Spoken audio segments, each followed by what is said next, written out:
refuse to lose. I'm built to win. Applied myself, I filled it in.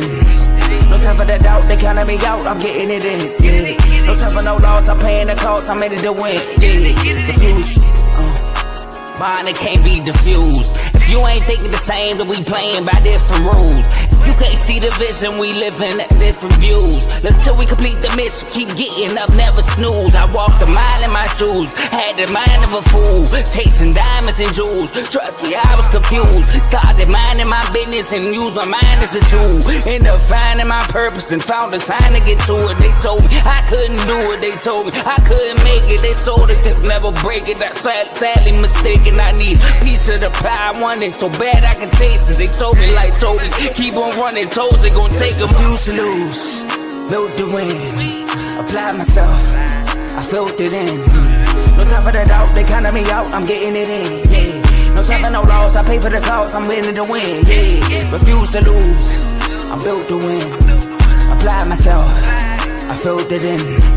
No time for the doubt, they counting me out, I'm getting it in. Yeah. No time for no loss, I'm paying the cost, I'm in it to win. Yeah. Refuse. Welcome back to CTC. I'm your gracious host, Carl, and I'm back for another episode. And today we will be recapping week 9. Now, week 9 wasn't as fun or as exciting as the past couple of weeks, but it still had some moments. Don't get me wrong, it had some surprises. But before we do that, I'd like to ask that you like, comment, share, subscribe. It helps the channel, helps the network. It helps my channel, CTC, by way of the Refuse to Lose network. Now, like I said, this is a network. So we also have multiple shows like the Refuse to Lose main show. That's live every Tuesday and Friday between 7 to 8:30ish. So make sure y'all tune into that. That's hosted by Joe, Tomo, and Dave. So in about 2 hours and 15 minutes. Also, we got Unfazed every Tuesday, 9 o'clock Eastern, 8 o'clock Central. That's with Joe and AJ. I'm excited for this episode because I know AJ about to be talking his trash today. I know. I can't wait. I kind of want to see him talk, get the Chiefs some credit because if you know AJ, he don't like the Chiefs. Next, we got BWT. Y'all already know. Hey, man, hold on. I got to get this queued up for Baseball with Teddy. Why? Because Teddy don't like my dog. But I got a couple. I got a little message for him. If I can find it. Hold on. Where is it at? Where is it at? Here we go. I hear that.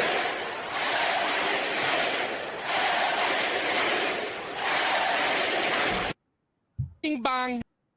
That is for Shohei Ohtani, also known, I call him Goat Tani.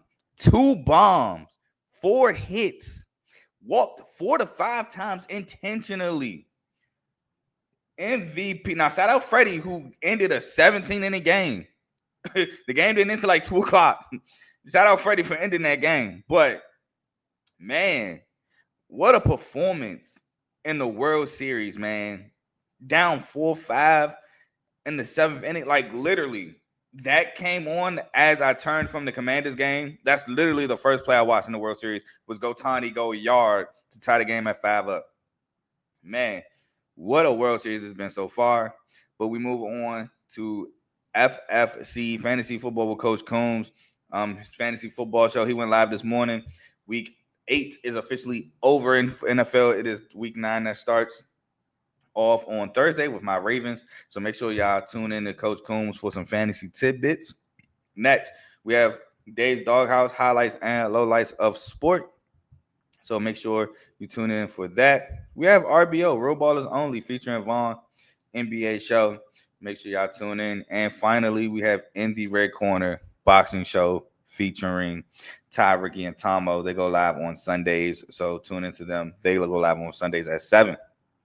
So that's all the shows we got on the network. Please like, comment, share, subscribe. And if you like what you're listening to, stick with us. Now, you know how my This Week in College Football goes. We got to start off with the upsets of week 9. Also, actually, before we start, I do got to shout this out. College basketball starts next Monday. And we got some good games on the horizon. Michigan State plays Arkansas within the first week. So I think it's that Saturday. We play Arkansas. So we got some good games coming up for the first week of college basketball. So make sure you're strapped in. It's going to be an exciting week. I might have some shorts. I know last year, like I said, to start college basketball, I really didn't touch on it. So I'm going to have some shorts touching on college basketball because I do want to touch on college basketball while college football is still in season, even though college football is a lot to follow in its own right. I still want to give y'all some college basketball content. Now let's get into the upsets of week 9. And we're going to start with an upset that I called, which was Memphis upsetting South Florida at home 34-31. Now, Memphis came out, got a pick on Byron Brown, and scored a touchdown, capitalized off a turnover to go up 7-0. But then South Florida, they would strike back. They would score 24 points to Memphis' 7 points after Memphis' first touchdown to be up at halftime 24-14. And I ain't gonna lie, it looked like South Florida was in smooth control. Like, Memphis did a good job against the run. Like I said, Byron Brown was still gonna get his, though. That's one thing. It's hard to stop. It's Byron Brown. He is hard to stop at that quarterback position. And if you've been in the chats, Miami fans, you know what I've been saying. But anyway, next. After that, though, Memphis defense in the second half gave up 7 points. Gave up 7 points, and those 7 points came after a missed field goal. So Memphis defense did a really good job of controlling USF's offense in the second half. Memphis would outscore USF in the second half 20-7 to take the lead. Now, USF did get the ball back with a chance to tie with a field goal by Nico Gramatica. And they worked that ball down the field. It was to the point where they got in field goal range. So I'm like, oh, yeah, this is money for Nico. But a holding call became the difference. There was a holding call that played before they had to kick the field goal. And it obviously backed them up 10 yards. And Nico missed. I want to say wide to the defense's right, offense's left. And that's how the game ended. We didn't get overtime. Nico missed the field goal at the end. I think in large part due to that holding call. And Memphis was able to get the home upset over USF. Still one loss. Again, one bad loss in the American Conference, while teams like Tulane, teams like Navy are undefeated in conference play. So Memphis is going to have some work to do still. But that was a great win to bring USF down a level 2 because USF was undefeated in Conference USA play. Not Conference USA, American play, excuse me, in American Conference play until they lost to Memphis. But it was a great win by Memphis. They battled back. Brandon Lewis looked really good in the second half. The running game got going in the second half. And I think they did an awesome job against USF in terms of, like, they would give up some plays here and there, but for the most part, they stood their ground in the second half. So shout out to Memphis for getting that win. We move on to another upset.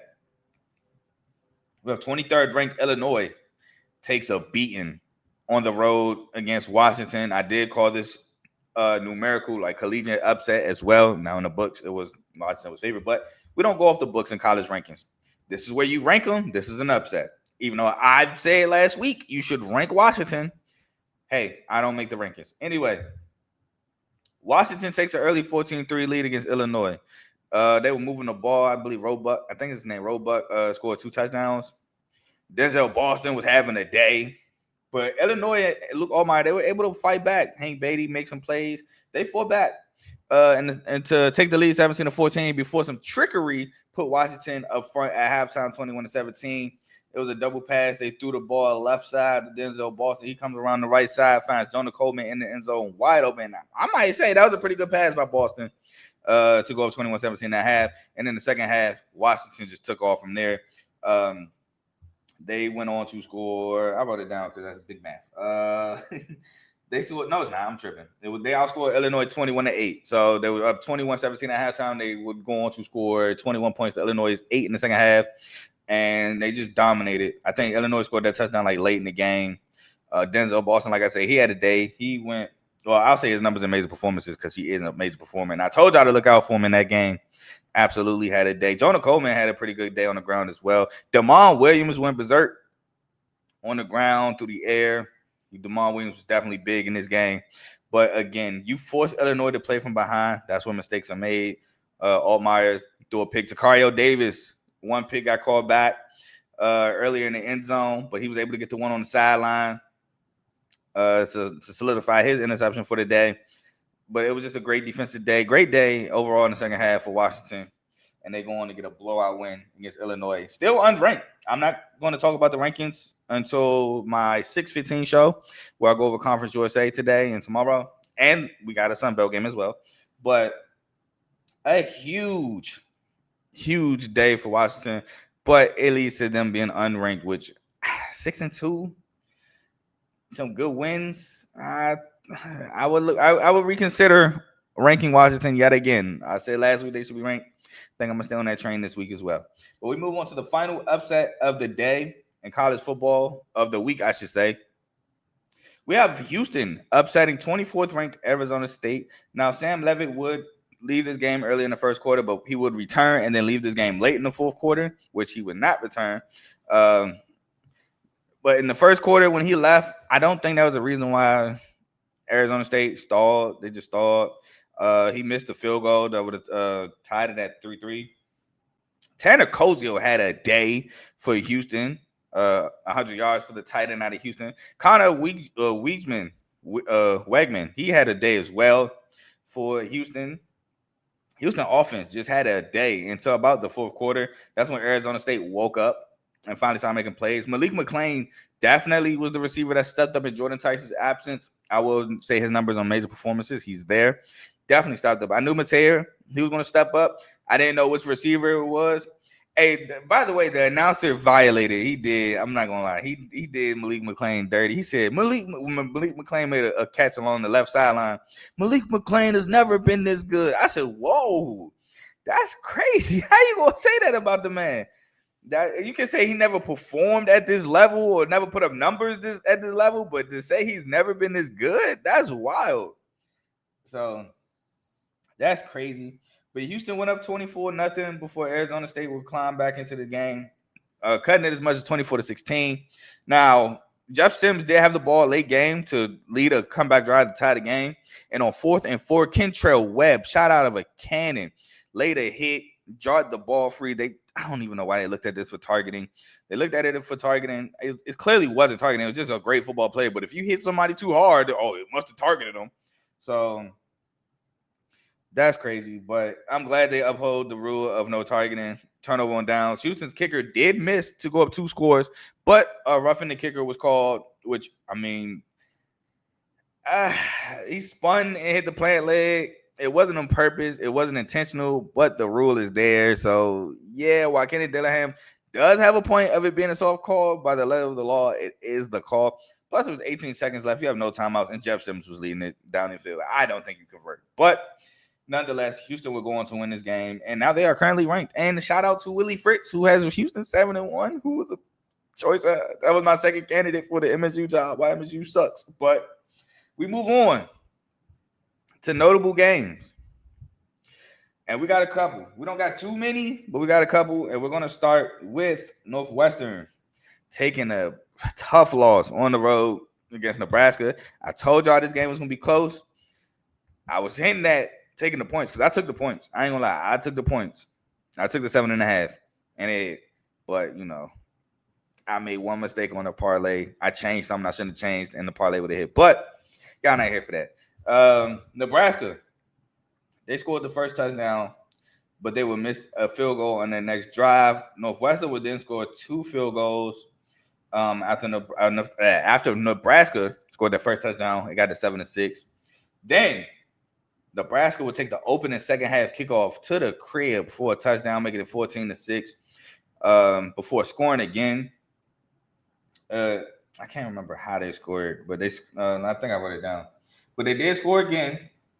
Yeah, it was off an interception to go up 21-7.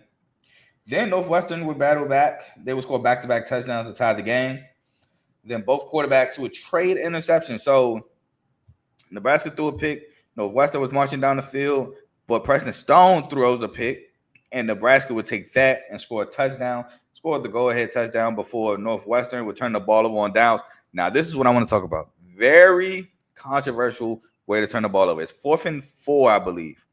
They go deep to, I believe, Griffin Wildy, and Nebraska's defender got away with the hold.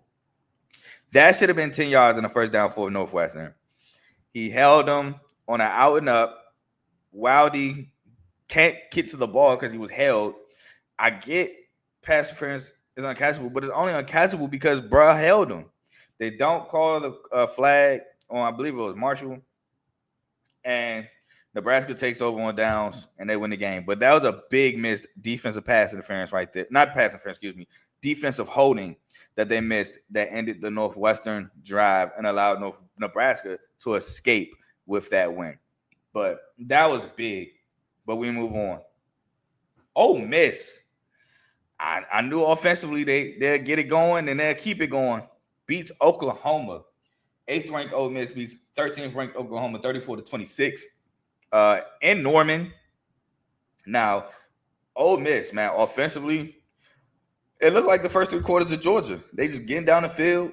Now, they're not scoring touchdowns on every drive like the first 3 quarters against Georgia. But you get a field goal.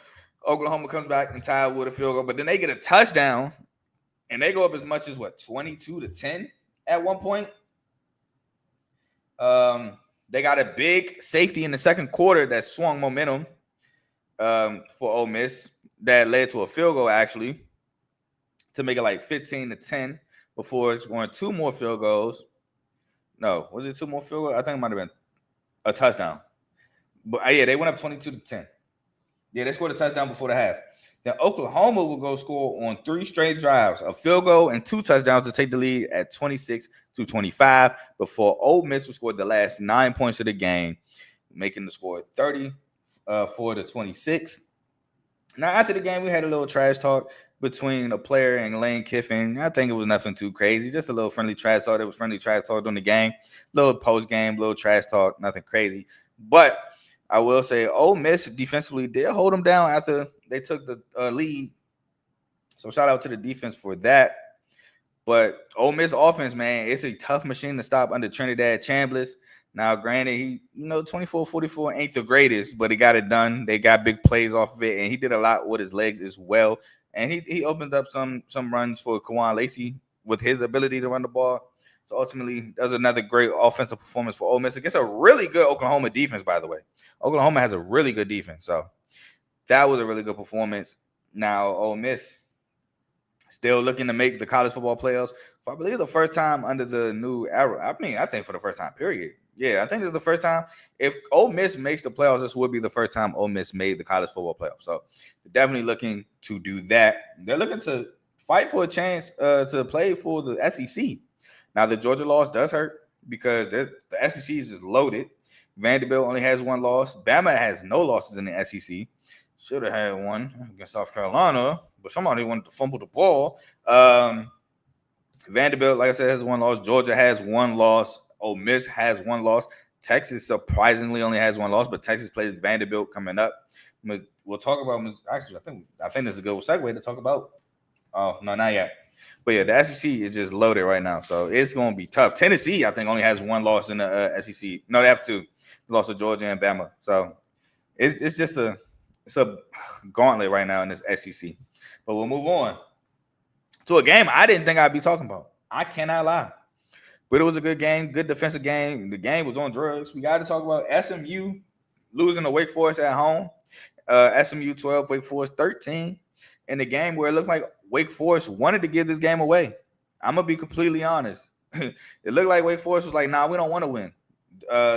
Deshaun Purdy, 2 interceptions. We had 2 fumbles within the 5-yard line by Wake Forest late in the ball game, which ended up having SMU with the ball late game. Wake Forest only having 1 timeout. Looked like they could get 1 first down and win the game. But ultimately, Wake Forest defense stepped up big. But before I talk about the end of the game, I want to talk about the end of the first half. So SMU has the ball late first half. They want to try to move the ball down the field, but they get a unsportsmanlike conduct on 3rd down on an O-lineman. Got to punt the ball from basically their own end zone. Carlos Hernandez muffs the ball. SMU recovers. And I ain't gonna lie, I had Wake Forest plus the points. I changed it to the over, which I didn't because that was the one leg that missed.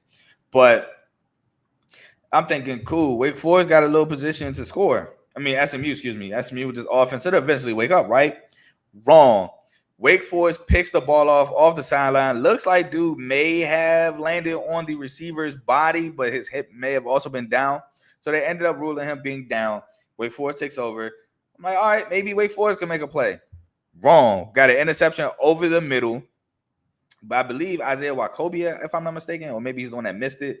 But we had an interception over the middle. And I'm like, all right, maybe SMU does something again. Wrong. RJ Maryland gets stripped and he fumbles the ball. Wake Forest recovers. So it ends up being no points before halftime and a whole bunch of turnovers. That's why I said, man, this game was on drugs. I don't know what was going on. It just was a crazy ending to the end of the first half. And you start the second half with a turnover. So it just got real sloppy. And like I said, at the end of the game, Wake Forest fumbles twice inside the 5, and SMU recovers both times.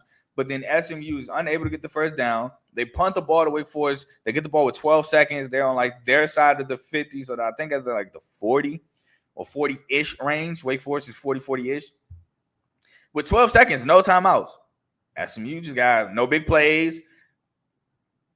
Wrong. 25-yard pass to Cameron Johnson. Puts them in field goal range. Wake Forest makes the field goal and gets the win, 13-12. And that game, like I said, just something was, I don't know. That was a crazy game. But Wake Forest pulled it off, got a big win in the ACC.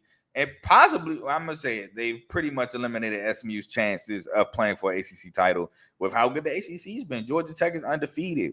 You got Miami, 1 loss. Louisville, 1 loss, which they win. Miami's loss is to Louisville. So you got that at play. You got, I'm blanking out. It'll come back to me. But the ACC got some teams up top. So SMU is probably more than likely eliminated from ACC contention with that loss to Wake Forest. Virginia's undefeated in ACC play. Their 1 loss is, I can't even remember their 1 loss. It was so long ago. But Virginia's at the top of the ACC. So it's tough for them to bounce back. But we move on.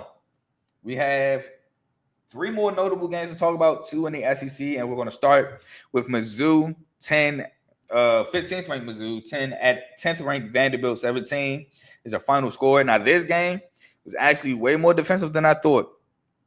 And being tied up 3-3 at halftime, both defenses did a good job stifling both offenses. Now, Bo Pribula did get hurt to start the second half on a drive that was a turnover on downs from the 1-yard line. They tried to run him in at the 1. He got hurt, did not return.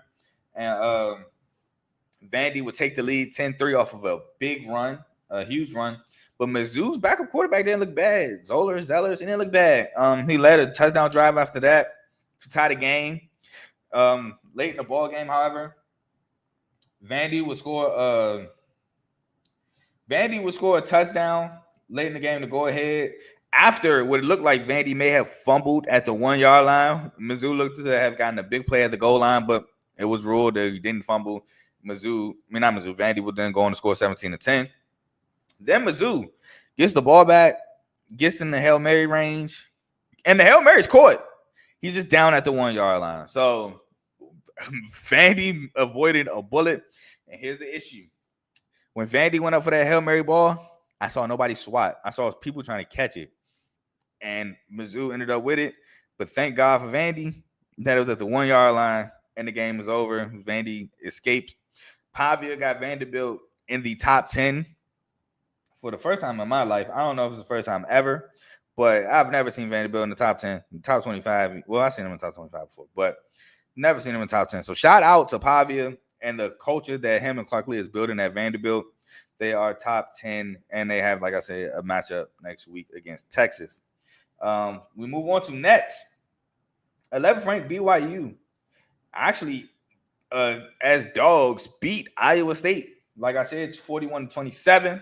Now, Iowa State was having their way first half on the ground game. I mean, Carson Hansen was doing it whenever. That O-line was just bullying that defensive line, BYU, excuse me. But second half, I don't know what Kalani Sitake said. I don't know what was said in that locker room. I don't know if the defense was like, hey, we're not getting bullied no more. Because to be honest, it was 17-24 at halftime, Iowa State. But BYU would come out at halftime and score a touchdown, tie the ball game. Then we get the ball back and score. And that'd be all she wrote for real. They held Iowa State to only 3 points in the second half. Parker Kingston had a day. Chase Roberts had a day. Bear Bachmeier had another one of those runs for a touchdown before a pick six, basically sealed the deal in this ball game. And BYU were going to win by 2 touchdowns after being down 3 points at halftime, outscoring Iowa State in the second half 24-3. So very dominant performance in the second half by BYU to go on and win that game. And BYU remains undefeated. Like I said, man, I like this BYU team. I've said it a ton. They're great. They're coached greatly by Coach Sataki. Very good head coach. And he just gets the most out of that program. So I love to see it. And the last game we got to talk about is the game that got Brian Kelly fired. Texas A&M, which honestly I should have put this as game to mention, to be honest, but I didn't. Texas A&M beats LSU in Death Valley, almost doubling them up 49-25, your final score. And what I will say is this: they fought hard in the first half. They was actually up 18-14 after a safety and an interception by AJ Halsey in the first half in the red zone, changed the momentum of the game in the first half. But in the second half, it was just all she wrote. Texas A&M scored 35-7, only punting once the entire half in the second half, man. That offense got on track. They got a punt return for a touchdown. It was just all cylinders firing in the second half, and there was nothing else you can do about it. Once they scored to take the lead 21-18, they didn't look back. And getting beat by 24 in Death Valley at night, losing another big game to another ranked opponent. It was the straw that broke the camel back for LSU as they have fired Brian Kelly. I have a short on that, so make sure y'all check that out. If you want to learn, listen to what I had to say about it the most. I'm not going to really talk about it here. That's why I leave coaching stuff and firing and stuff like that. I make shorts out of. So please check out the shorts if you haven't heard it. But yeah, just a dominant performance in the second half by Texas A&M on all cylinders of the ball, blowing them out, remaining undefeated. I didn't even say Texas A&M when I was talking about the SEC. Undefeated. They're not taking the loss. So yeah. Now we move on to, I got a comment and then we'll move on to games to mention. We got this guy. Oh man. I ain't saying that out loud, but I appreciate the comment. If you haven't subscribed, please subscribe. I'm actually about to talk about that game on Games to Mention, actually. So stick around and listen to what I have to say. But yeah, I'm not saying that. I'll say boo blue. Boo blue. But Games to Mention, the first game I got to talk about is actually shouldn't be ranked. 25th ranked Michigan at Michigan State. Now, I will say this. What I'm about to say isn't the reason why we fully lost. I'm not going to fully put this game on the refs, but I got to say something. We started the game off terribly. Aiden Childs fumbles. Michigan gets the ball. They gets a field goal off that, right? Cool. No refs. No problem. We get the ball back, and we go 3 and out with a hold right in front of the ref's face. He held him right in front of him, and he didn't throw the flag. Cool, whatever. Everything else I got no issue with in the first half. Michigan just basically dominated us in the first half. Offense didn't do anything. Can't lie. They just dominated us first half.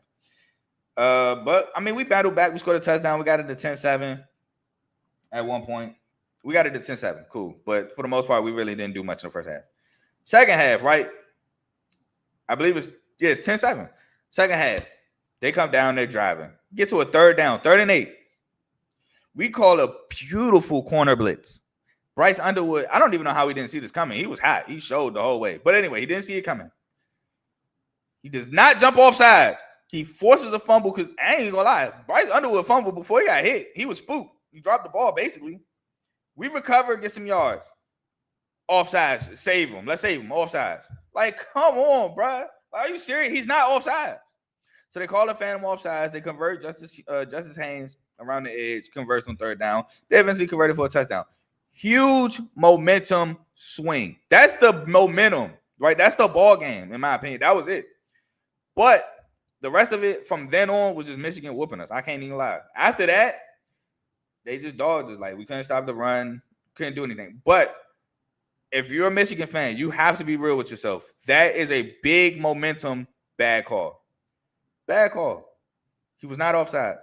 Even the official that was trying to justify it was he was explaining. Oh, he wasn't offsides. He wasn't offsides. because he wasn't offsides. It was a beautifully timed blitz, and he was spooked.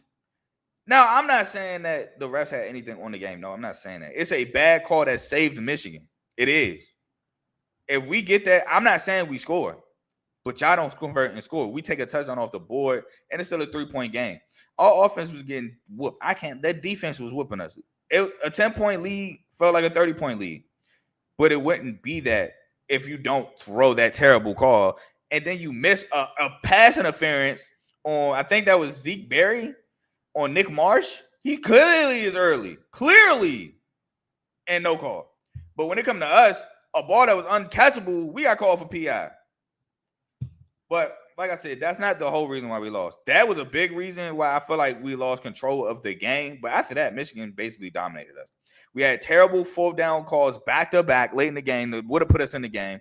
Nothing to do with the refs. That 4th and 3 call, what we call play action and throwing the flats on 4th and 3 was the stupidest thing I've seen in my life.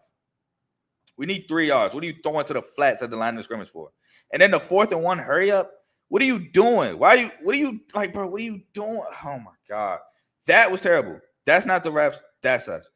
So I'm not putting the whole game on the refs. I'm just putting a momentum changing play on them. That is all. Other than that, they won. They got it. Cool. The 4th down calls were terrible. We had chances in that ball game late to attempt to come back, and we did not convert. That's on us. That's not on the refs. So, I mean, if you got anything you want to say, no, that's not what I'm doing. I can be real. Just like I can say they blew them calls, I can also say we blew late game execution. I can be real about that. So, that's a game I normally don't mention games, but I don't normally don't take that long on games to mention, but it is what it is. Shout out my boy Mike in the chat. What up, bro? You know what I'm saying? I had to vent for a second. My boys lost to Michigan again. I had to get one off. But we'll move forward to another game that would have been on notable games, but it was a blowout. So I put it on games to mention. What in the world happened to Minnesota on Saturday? Iowa came out, punched them on the mouth, and Minnesota couldn't get up off the canvas. I give Drake Lindsey credit for what he do finally, and he throws a pick 6 to put him down 17-0. They end up losing to Iowa 41-3. Not too much to talk about there. Iowa just dominated Minnesota, and Kinnick won their rivalry game easily. It was not the game that me or possibly half of America thought it would be. Iowa won in dominant fashion. We'll move on to 16th ranked Virginia escapes North Carolina in overtime 17-16. I get what Bill Belichick was trying to do, going for 2. Hey, man, we're not even supposed to be in this position. This game is close. Let's end it. Win, lose, or draw. Our season, I mean, we just fighting for Buzz ability. Let's get it upset. We're at home. Let's end it here. And they just didn't get it done on a 2-point conversion as Virginia holds on. Yet again, Virginia escapes by the teeth of their skin again after getting the safety to win the game against Washington State last week. So, Tony Elliott, man, stacking close dubs. Got a salute. Shout out to him. And the last game, the last game to mention, I skipped one, was 22nd ranked Texas escapes Starkville against Mississippi State, who's still winless in the SEC, 45-38. Now, I thought this game was cooked.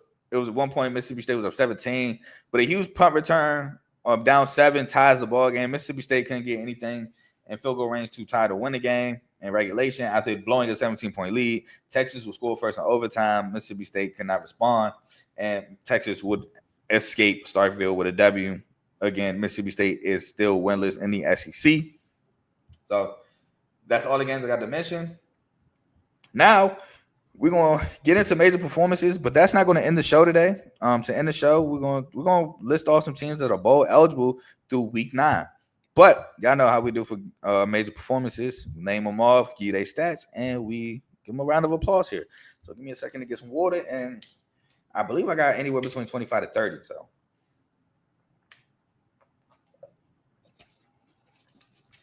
So, without further ado, we have Keon O. Touchdown. Kentrell downs. Jeremy Scott, wide receiver, South Alabama, 3 catches, 121 yards, and a touchdown. Ted Hurst, wide receiver, Georgia State, 5 catches, 110 yards, and 2 touchdowns. This one was huge.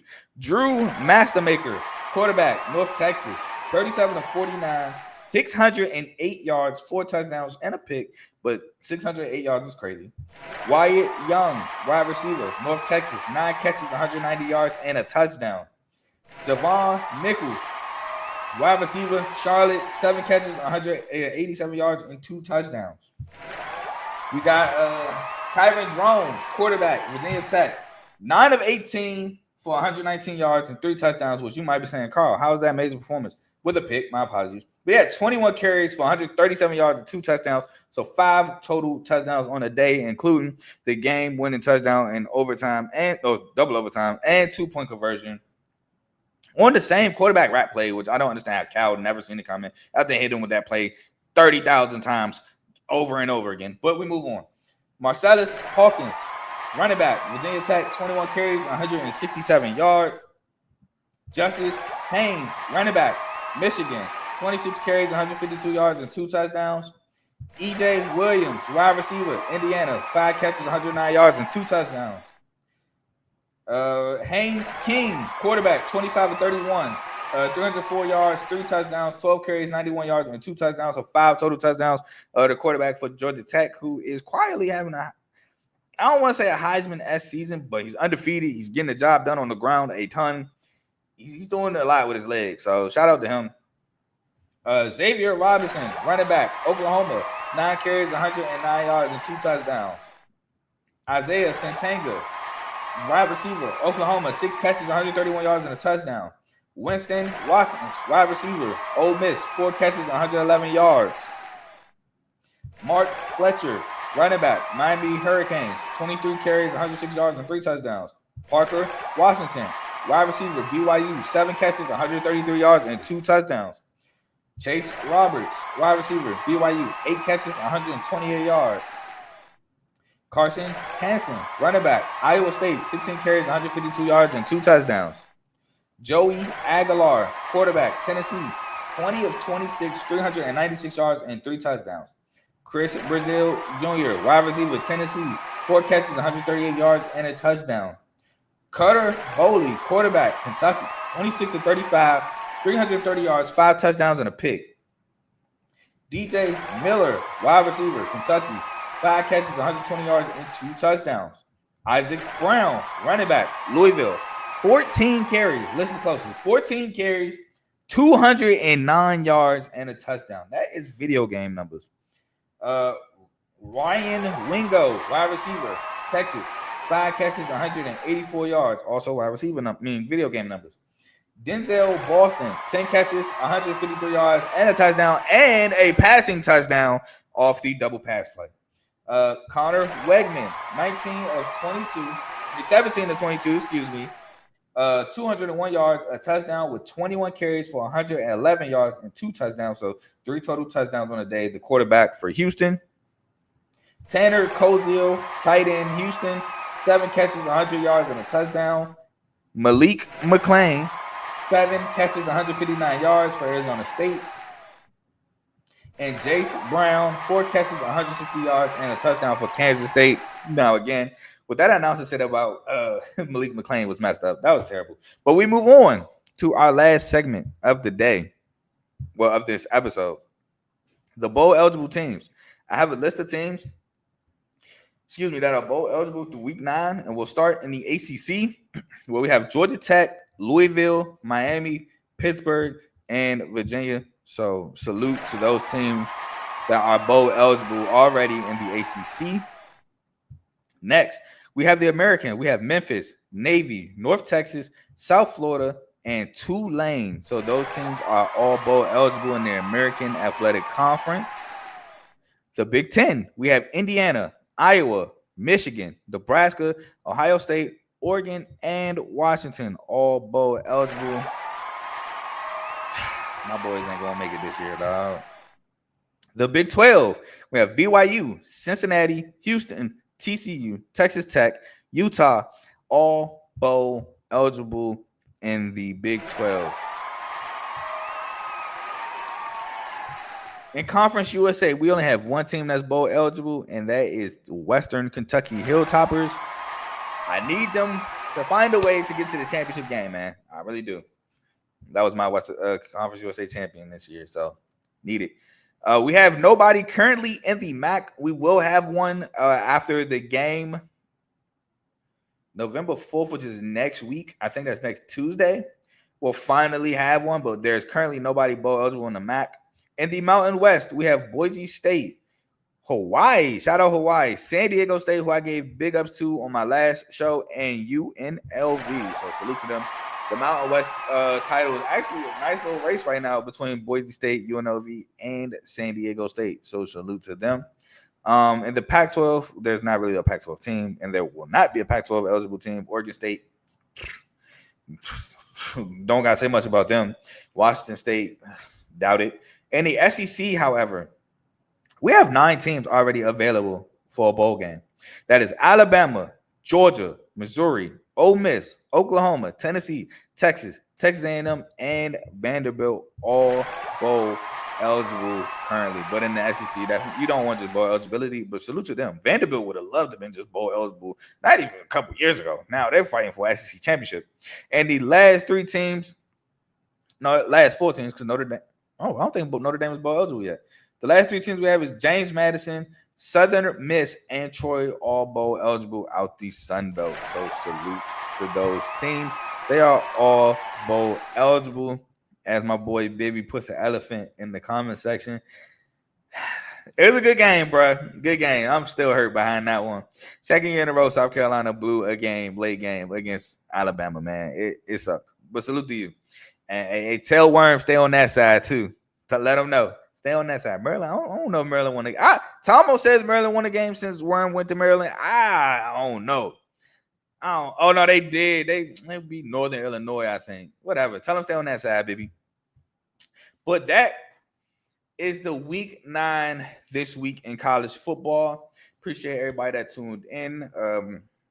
I will be back in like an hour. Yo, I tried to tell them, boys. I tried to tell them what was coming down the pipe, but that 3-0 looks so good, didn't it? Anyway, just tell them, boy. Tell Tom I'll have my Chipotle at the end of the year. But look, man, that's the end of the week 9 this week in college football.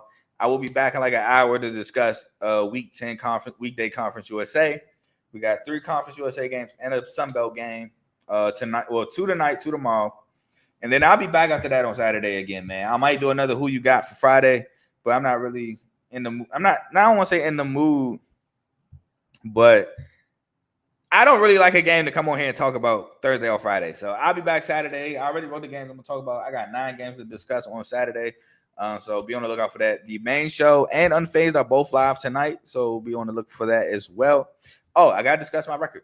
83-48 on the year in my pick'ems, my previews. I pick a winner. 83-48. Week 9, after starting 2-2 in Conference USA, I did go 10-5. I did go 10-5 to finish the year. I went 7-3 on Saturday, 2-2 on Joe, I messed up. I went 8-3 because I think I talked about 11 games. Yeah, I went 8-3. Joe, I didn't mess up. I went 8-3 on Saturday, because I talked about 11 games. The 3 games I lost were SMU, Wake Forest. I did talk about that one, so I'll take that back. I did talk about that one. I lost SMU, Wake Forest. I picked SMU to win. I lost. Let me go back. I lost. Let's see. I lost Minnesota, Iowa. I did pick Minnesota to win that game. I did. And I lost Houston, Arizona State. I lost that one because I thought that they'll be fine even without Jordan Tyson, and I was wrong. But, yeah, so 10-5 week. Can't be mad at that. My Saturdays have been looking really good, man. Really good. Even got the upset pick with Memphis right. I got BYU as dogs right. So I ain't gonna lie, it did feel like a letdown spot in the first half. I was like, dang, this is a letdown spot for BYU. But they got it run, they got it done, they got it overturned. So shout out to them for that. San Diego State, like I said, they're rolling. San Diego State right now is looking like the best team in the Mountain West. I mean, I know Boise State's doing their thing too. Salute to them. But defensively, San Diego State looks like a problem, pitching their second shutout. So salute to them. And yeah, I got the upset pick right with Washington over Illinois. So yeah. Looking for a big week 10 yet again. I told you it's gonna be a good. If y'all don't know, shout out my boy David, avid listener of the show. He's a Northwestern Wildcats fan. We salute to him. The first Northwestern fan I've met. Well, not met, but I've seen. And I told him the game was gonna be close, but ultimately Nebraska was gonna win it. But I will say I got robbed. That was definitely defensive holding on that 4th and 4. I believe that was on Griffin Wildy. That was defensive holding. Y'all should have got a first down. Y'all should have had a chance to at least tie the game. If y'all could get it scored after that. They did rob y'all of that. I will say that. I said it earlier in the show as well. So, but salute to David Burns. He's also a Ravens fan, so salute to him. He watches the R2L Show. He's a supporter of the channel, and we appreciate him. But with that being said, I'm gone because I'm gonna keep rambling.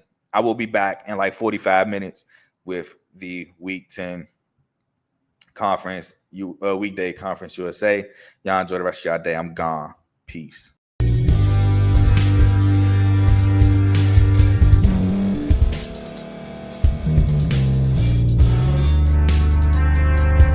Thank you for staying to the end. If you're watching this on YouTube, please like this video, subscribe, and also hit that notification button so you can be notified next time we put out a video. If you're listening on any podcast platform, subscribe and hit that notification button, y'all, so you can be notified we put out another podcast audio.